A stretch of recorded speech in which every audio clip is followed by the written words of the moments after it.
Último jueves de mes, el abogado responde, la sintonía de Onda Cero a partir de esta hora, después del boletín de la 1, con la colaboración del bufete de Cobo Serrano Abogados, aquí en el Centro Financiero de Alcázar de San Juan, y hoy con un experto laboralista como es don Ángel Rodríguez. Muy buenas tardes, Ángel. Buenas tardes, Marcos. Porque el tema que hemos traído hasta nuestra antena tiene que ver con las novedades introducidas a los trabajadores autónomos por esa ley de reforma del trabajo autónomo que se publicaba el pasado mes de octubre. Medidas que afectan tanto a la regularización de seguridad social como laboral y fiscal. Y como novedades más relevantes, ¿qué empezaría destacando, abogado? Pues como novedades más importantes, esta nueva normativa en materia de seguridad social para el trabajador autónomo introduce, por un lado, una serie de bonificaciones en la cuota.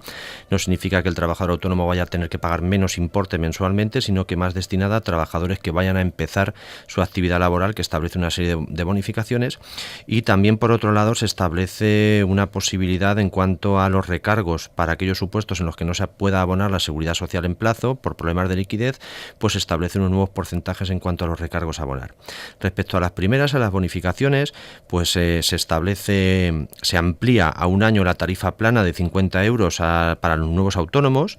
y además de ese primer año que solamente pagan 50 euros al mes, tendrían para el segundo una bonificación en las cotizaciones de un 50%, y si son mujeres menores de 35 años u hombres menores de 30, también tendrían un tercer año de bonificación del 30%. Se establece también una bonificación del 100% para las cotizaciones que tenga que realizar el trabajo autónomo por contratar a sus familiares hasta segundo grado si lo hacen de forma indefinida. Se establecen también una serie de bonificaciones destinadas a conciliar la vida laboral y familiar del trabajador autónomo, como por ejemplo la bonificación del 100% en las cotizaciones que tenga que realizar en los supuestos de maternidad. Tradicionalmente, pues el autónomo, igual que el trabajador en régimen general, percibía su prestación por maternidad, pero durante los 4 meses tendría que seguir pagando la cuota de autónomos. Pues a partir de ahora pues ya tendría esa bonificación del 100%. Se establece también la posibilidad de que las trabajadoras que hubieran tenido que cesar toda su actividad por la maternidad, si después de ese periodo de maternidad se incorporan de nuevo a la actividad, se vuelven a dar de alta en autónomos en un periodo no superior a 12 meses desde el anterior cese, pues tendrían la posibilidad de aplicarse la tarifa plana que hemos dicho al principio de los 50 euros durante 12 meses. Y se amplía también la posibilidad del pago en seguridad social en el siguiente sentido. Cuando el trabajador autónomo no podía hacer frente a la seguridad social por problemas de liquidez, pues si no pagaba la seguridad social en plazo, automáticamente se le aplicaba un 20% de recargo, mientras que ahora, si se paga el segundo mes, solamente pagaría el 10% y solamente sería a partir del tercer mes cuando tendría que pagar el 20% de los recargos. También se introducen modificaciones en cuanto a las cotizaciones, en el sentido de que se modifican los plazos en los cuales el trabajador autónomo puede modificar su base de cotización. Con la normativa anterior solamente podía modificarla en 2 periodos al año, mientras que con la normativa actual son 4 los periodos en los que el autónomo puede variar sus bases de cotización. Así, si la pide ese cambio entre el 1 de enero y el 31 de marzo, la nueva base de cotización entra en vigor en abril. Si la pide entre el 1 de abril y el 1 de junio, se aplicaría en julio, y así sucesivamente cada trimestre. Y esta modificación, entiendo que es una modificación interesante porque permite al trabajador autónomo condicionar sus pagos de seguridad social a la mayor o menor facturación, puesto que es muy habitual que determinados trabajadores autónomos desarrollen una actividad que esté muy condicionada a determinadas actividades que se dan en determinados momentos del año, y entonces el problema que siempre han tenido los autónomos es que, independientemente de su facturación, pues tendrían que seguir pagando la misma cuota de seguridad social. Con esta posibilidad se le va a permitir adecuar mejor sus cotizaciones a sus ingresos, destacando por último que, como consecuencia de esta posibilidad de variar hasta 4 veces al año su base de cotización, pues para determinadas prestaciones de seguridad social, como podría ser por ejemplo la maternidad o la paternidad, el cálculo ya no se realiza en función de la base del mes anterior, puesto que era como se hacía anteriormente. A partir de ahora lo que se hace es una media de lo cotizado en los últimos 6 meses, y esa es la base de cotización que se utiliza para el cálculo de la posible prestación. Y respecto a modificaciones en materia fiscal, ¿qué ventajas establece esta ley? Desde un punto de vista fiscal, lo que hace la ley es introducir una serie de medidas que además identifica la propia ley como medidas para clarificar la fiscalidad de los trabajadores autónomos. Y lo que hace básicamente la norma es ampliar los gastos deducibles que puede imputarse el trabajador autónomo para la determinación del rendimiento neto en estimación directa, que al fin y al cabo es lo que determina el porcentaje de impuestos o el importe de los impuestos que va a tener que abonar. Así, lo que establece la nueva normativa es que será un gasto deducible, por ejemplo, las primas de seguro de enfermedad, tanto las del propio trabajador autónomo como las de su cónyuge o sus hijos, hasta 500 euros de máximo por cada uno de ellos, o 1.500 si ese hijo tiene algún tipo de minusvalía o discapacidad. También se establece la posibilidad de imputar como gasto deducible los gastos que tenga el trabajador autónomo cuando tenga afectada parcialmente su vivienda habitual al desarrollo de la actividad, es decir, pues que tenga su despacho, su estudio en su casa. En este caso, los gastos de suministro, pues de agua, gas, telefonía, internet, podrá desgravarse el porcentaje que resulte de aplicar el 30% de esos gastos a la proporción existente entre los metros que tenga afectos a su actividad y los metros de su vivienda. Se podrá deducir el gasto correspondiente. También se establece como novedad,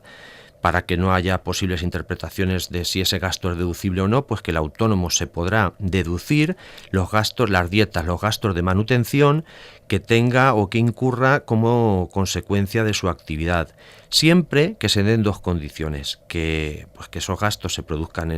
en establecimientos de hostelería o restauración y que se paguen por medios electrónicos. No será válido deducir un gasto en manutención si éste se pagó en metálico, de tal manera que se determinan de una forma clara los gastos que son deducibles o no a la hora de calcular el rendimiento neto del trabajador, que es la base sobre la que se calculan los distintos impuestos que éste tenga que abonar. Y Ángel, hay una percepción general de que el autónomo tiene muchos menos derechos que un trabajador por cuenta ajena. ¿Introduce la nueva normativa alguna modificación para tratar de equiparar y de equilibrar y reducir esa brecha que siempre ha existido entre el autónomo con el trabajador normal cuando hablamos de derechos? Pues efectivamente, siempre es una de las apreciaciones, siempre es uno de los comentarios que se hace por el trabajador autónomo, ¿no? Pues que el autónomo tiene mucho menos derechos, ¿no? que el trabajador en régimen general. Desde hace tiempo pues han ido introduciendo determinadas medidas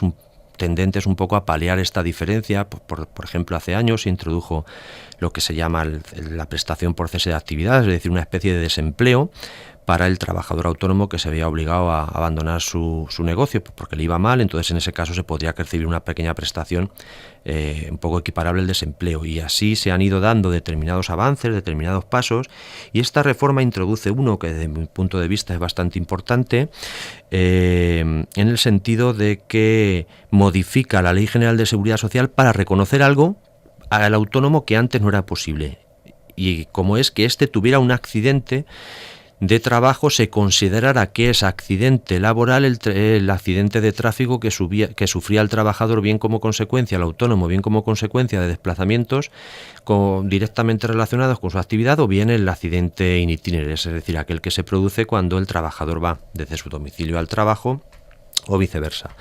Con la normativa anterior, como digo, pues mientras que, por ejemplo, un trabajador en régimen general comercial que trabaja en un almacén pues tenía un accidente de tráfico cuando iba a visitar a un cliente, o bien cuando iba en coche desde su casa al almacén o viceversa, pues el accidente y las lesiones que tuviera como consecuencia de ese accidente tendrían la consideración de accidente laboral, mientras que si el que tenía el accidente era el empresario, por el mero hecho de ser autónomo, pues no se consideraba que sus lesiones derivaran de un accidente de trabajo, sino que tenían la consideración de contingencia común. Pues bien, con la normativa actual se considera que es accidente de trabajo el que sufra el autónomo como consecuencia directa e inmediata del trabajo que realiza y por el que está de alta en Seguridad Social. Y se considera así el accidente de trabajo que sufra al ir o al volver al lugar del trabajo, siempre que se produzca cuando se dirige a su establecimiento en el que ejerza habitualmente su actividad, siempre que no coincida con su domicilio. Por tanto, a partir de este momento, el trabajador autónomo que se desplace de su domicilio al trabajo o que se desplace en su vehículo como consecuencia de realizar su trabajo, si tiene un accidente se considerará que es un accidente de trabajo. Y es una consideración que no es menor, es importante, puesto que para tener acceso a una prestación, cuando se deriva de un accidente de trabajo, pues no se necesita un periodo de carencia como si se necesita cuando es una enfermedad común. De tal manera que un trabajador autónomo empieza su actividad el día 1, tiene un accidente de tráfico cuando va a su establecimiento al día siguiente y tendría derecho a su prestación sin necesidad de haber cubierto ese periodo de carencia mínimo. Por tanto, entiendo que es con esta modificación y el reconocimiento del accidente in itinere, pues se produce un paso más para equiparar los derechos de un trabajador autónomo al trabajador en régimen general. Y señor Muñoz Rodríguez, hemos oído estos días, se ha abierto un debate sobre que está dudosamente garantizado el futuro de las pensiones en este país, pero también cabe hacerse la pregunta respecto a la jubilación. ¿Se mejoran para los autónomos las condiciones, igualmente para que tengan acceso a esa pensión cuando terminen sus días laborales? Pues respecto a la jubilación, la realidad es que se mantienen las mismas condiciones de acceso y las mismas condiciones del cálculo del importe de la jubilación que existían con anterioridad a esta reforma de las normas del trabajo autónomo. Si bien se establece una reforma que desde mi punto de vista es muy importante, es fundamental,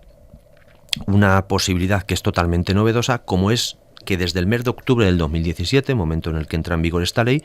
el trabajador autónomo podrá compatibilizar el 100% de su pensión con el mantenimiento de la actividad. Antes de la reforma, pues el trabajador autónomo que tuviera la posibilidad de acceder a la jubilación porque hubiera cumplido la edad ordinaria y además tuviera las cotizaciones suficientes para conseguir una pensión del 100%, podría decidir si compatibilizar esa pensión de jubilación con el mantenimiento de la actividad, en cuyo caso percibía el 50% de la pensión de jubilación y mantenía su actividad como trabajador por cuenta propia. Pues bien, esta reforma lo que hace es establecer la posibilidad de que el trabajador autónomo que cumpla los requisitos para tener derecho al 100% de su pensión de jubilación, es decir, que tenga cumplida la edad ordinaria y que haya cotizado el número de años suficiente, podrá compatibilizar su pensión al 100%, es decir, podrá percibir el 100% de la pensión y además continuar siendo el titular de la actividad, continuar con su alta en el régimen de trabajadores autónomos, siempre y cuando tenga contratado algún trabajador por cuenta ajena. Si acredita esta circunstancia, es decir, tener contratado al menos a un trabajador por cuenta ajena, podrá compatibilizar el percibo del 100% de la pensión que le corresponda por jubilación y además mantener su actividad como trabajador autónomo. Pues don Ángel Muñoz Rodríguez, súper interesante la exposición que ha hecho usted sobre esa nueva normativa para los trabajadores autónomos que ahora mismo son legión en este país y muchos más que se lo estaban pensando y a lo mejor alentados por lo que les pueda beneficiar, les pueda poner en positivo todo lo que hemos contado, a ver si es verdad que seguimos incentivando el empleo. Por cierto, ya fuera de guión, se mantiene la famosa tarifa plana de los autónomos que comienzan su andadura, ¿no? Sí, como decimos, se mantiene esa tarifa plana y además establece la posibilidad de acortar los plazos para aquellos supuestos en los cuales hubiera desarrollado esa actividad por cuenta propia con anterioridad. Con la normativa anterior, la tarifa plana se aplicaba si ya había sido autónomo una vez que hubieran transcurrido 5 años, pero con la normativa actual el periodo por el cual podrán solicitar de nuevo el alta y aplicarse esa bonificación queda reducido. Pues muchas gracias por informarnos, siempre avalado, respaldado por el bufete de Cobo Serrano, nuestro bufete de abogados vecino. Gracias, don Ángel, hasta próximos programas. Gracias a ti, Marcos, un placer.